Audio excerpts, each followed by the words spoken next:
জেনজিরা এটা কি করলো? বাবার বয়সে একজন মানুষকে রাস্তায় ন্যাংটা করে নাচালো। নাচ মেরি বল বল কে পয়সা মিলেগা। খুব অন্যায় করেছে জেনজি। নেই আগে সত্য ঘটনাটা জানুন, পরে আবেগ টানুন, বিষয়টা বুঝুন, কারণটা খুঁজুন। আজকের ঘটনা কি? ঘটনা হচ্ছে এই যে মুরব্বির মতো দেখতে সাদা সিধা নাদান বাচ্চাটা দেখতেছেন, ভাজা মাছটাও একদম উল্টায় খাইতে পারে না, তার কিন্তু একটা ভয়ঙ্কর রূপও আছে।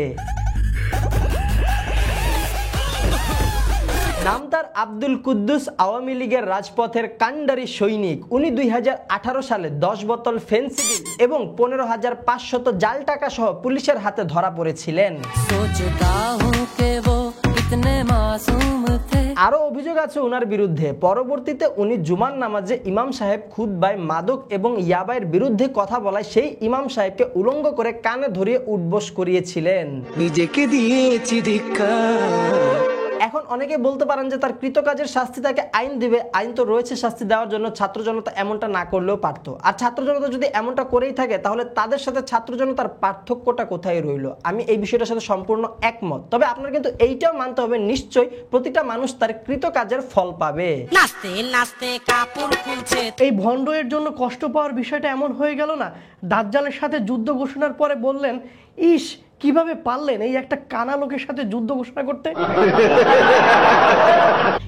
আরে কাকা, এমনি এখন অবস্থা গরম, চারপাশে উত্তাল পরিবেশ, তার উপর আবার আপনার আছে অনেকগুলা ব্যাড রেকর্ড। এই অবস্থায় আপনি কিভাবে যান শোক জানাইতে? এই যে হাজার হাজার ছাত্রছাত্রী মারা গেল, সেইটার শোক কোথায়? তুমি বলো দেখি, তোমার বিবেচনা। কাকা আপনি কি জানেন আপনার দাদার কবরটা কোন জায়গায়? কখনো কি গেছেন আপনার দাদার কবর জিয়ারত করতে? জয় বাংলা জয় বঙ্গবন্ধু। একটা বছর পর পরিস্থিতি এমনিই ঠান্ডা হয়ে যাবে, তখন পারতেন না শোক পালন করতে, তখন তো আপনারা কেউ বাধা দিত না। আপনার দল তো মিয়া মানুষজনের বাক স্বাধীনতাই দিত না, সেই জায়গায় আপনি গরম পরিবেশে শোক পালনের স্বাধীনতা খুঁজতে গেছিলেন। খুব ভালো হয়েছে না বেবি ডল নাচ দেওয়া দিছে। স্বৈরাচারীরা যে এর থেকে কত জঘন্য কাজগুলা কইরা গেছে, বাঙালি কি সেগুলা এত সহজে ভুলে যাবে? নির্মমতা কত দূর হলে জাতি হবে নির্লজ্জ। তার উপর আবার বর্তমানে কি যে হইছে, প্রত্যেক রাতে আসে গুজব, নিত্য নতুন গুজব। এর নিয়ে গুজব আসে এ নাকি এভাবে নাচ করার পর রাগে ক্ষোভে ঘৃণায় লজ্জায় স্ট্রোক করে মারা গেছে।